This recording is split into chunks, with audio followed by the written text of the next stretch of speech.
Salut les frérots, on se retrouve à nouveau aujourd'hui pour faire le point sur toutes les rumeurs mercato du jour. RDM épisode 12. On débute ce RDM à Marseille qui devrait présenter dès demain, date officielle de l'ouverture du mercato, deux nouvelles recrues qui seraient de premier plan. On ne connaît pas encore le nom des deux joueurs mais plusieurs rumeurs circulent sur Valère Germain et Bakary Sagna. On en parlera dans l'épisode de demain quand on aura davantage d'infos. Mais en attendant, n'hésitez pas à dire dans les commentaires avec le hashtag OM qui sera pour vous les deux recrues marseillaises. À Paris, le PSG hésiterait entre Seri et Fabinho pour renforcer son milieu de terrain. Les dirigeants parisiens ont en effet l'envie de recruter un joueur qui connaît bien le championnat de France, mais les avis divergent pour savoir lequel des deux joueurs il faut recruter. En tout cas, Unai Emery et Antero Henrique feraient eux de Fabinho la priorité numéro 1. Côté départ, les Parisiens qui souhaitent recruter un nouveau gardien cet été pourraient voir Kevin Trapp quitter le club, l'Allemand ne voulant pas passer numéro 2. Deux clubs allemands seraient prêts à le recruter à mettre 12 millions d'euros. Il s'agirait du Bayer Leverkusen et de Wolfsburg. À Lille aussi, on aimerait recruter un gardien et pas des moindres. Il s'agirait de Claudio Bravo, le gardien de Manchester City. En difficulté chez les Citizens, le Chilien a vu en plus son club recruter Ederson pour 40 millions d'euros à son poste. Bielsa, qui connaît bien le joueur, aimerait faire ce gros coup cet été. Le LOSC pourrait donc faire une demande de prêt dans les prochains jours.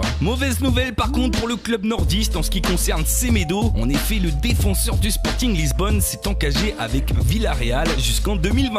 Deux autres infos en France où Plasil a prolongé avec les Girondins. Le milieu de terrain tchèque et la direction bordelaise se sont entendus sur une prolongation d'1 an. Il aurait par la suite envie de se reconvertir en entraîneur. L'autre info est pour Amin Harit, le jeune talent nantais. Schalke 04 aimerait le recruter et serait prêt à taper fort pour s'attacher les services du jeune international français des moins de 20 ans. Le joueur ne s'est pas encore exprimé sur son avenir, mais on suivra avec attention l'évolution du dossier. On est à la moitié de la vidéo. Si vous aimez les rumeurs du mercato, n'hésitez pas à vous abonner et à activer la petite cloche si vous aimez cette série. On part maintenant à l'étranger où il y a énormément d'infos aujourd'hui. On commence en Espagne où Messi touchera le jackpot. Marca annonce qu'un accord de principe entre le club catalan et l'Argentin aurait été trouvé. Messi, qui n'avait pas apprécié que Cristiano lui passe devant en termes de salaire, pourra être satisfait dorénavant. On parle de chiffres fous, 30 millions d'euros annuels pour une prolongation jusqu'en 2022 et surtout sa clause libératoire qui sera dorénavant de 400 millions d'euros. L'officialisation aura lieu courant juillet, le Barça ne voulant pas inclure ses dépenses dans le budget de la saison 2016-2017. Le Barça qui aurait aussi à sa disposition 180 millions d'euros pour s'attacher les services de 3 joueurs qui sont Bellerin, Dembélé et Verratti. L'Italien qui ouvrirait la porte aux Barcelonais selon le média Sport et serait prêt à tout pour rejoindre les Catalans. Pourtant, il y a quelques jours, l'agent du joueur avait affirmé que l'ancien joueur de Pescara ne quittera pas le club de la capitale cet été.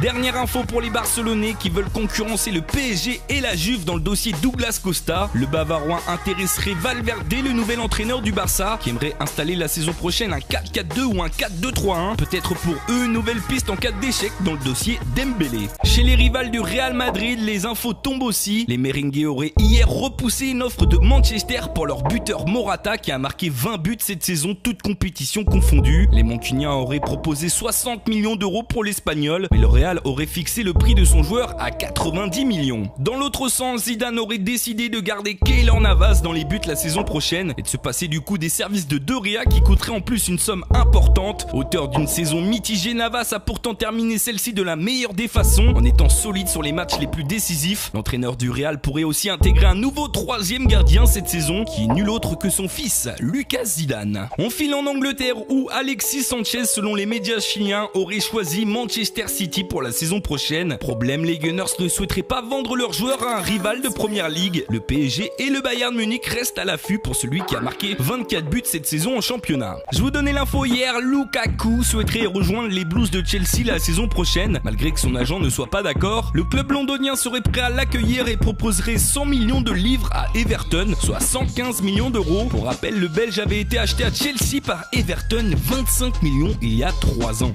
Dans le but d'accueillir Lukaku, Conte doit faire de la place dans son effectif et on a appris hier qu'il avait envoyé un SMS à Diego Costa pour lui dire qu'il ne comptait plus sur lui. C'est d'ailleurs l'intéressé lui-même qui l'a avoué en zone mixte après le match de l'Espagne contre la Colombie. On termine ce tour à l'étranger en Allemagne où Dortmund a officialisé l'arrivée de Maximilian Philipp pour pour 5 ans. Le transfert de l'attaquant allemand qui joue à Fribourg et qui a marqué 9 buts en Bundesliga cette saison est estimé à 20 millions d'euros. Pour terminer ce RDM, petit point sur les entraîneurs qui ont bien utilisé les offres des autres clubs pour négocier leur contrat de prolongation. Allegri prolonge avec la Juventus, Jardim avec Monaco et Inzaghi avec la Lazio, tous les trois jusqu'en 2020. C'est terminé pour ce RDM numéro 12. Toujours un plaisir de vous réaliser cette série les frérots. Je vous dis à demain pour un nouvel épisode. En attendant, portez-vous bien. Tchuss. I don't even know you, but we texting. The turns and the sex in my mind. You've been testing. The one thing I lack is a lack of affection. See, just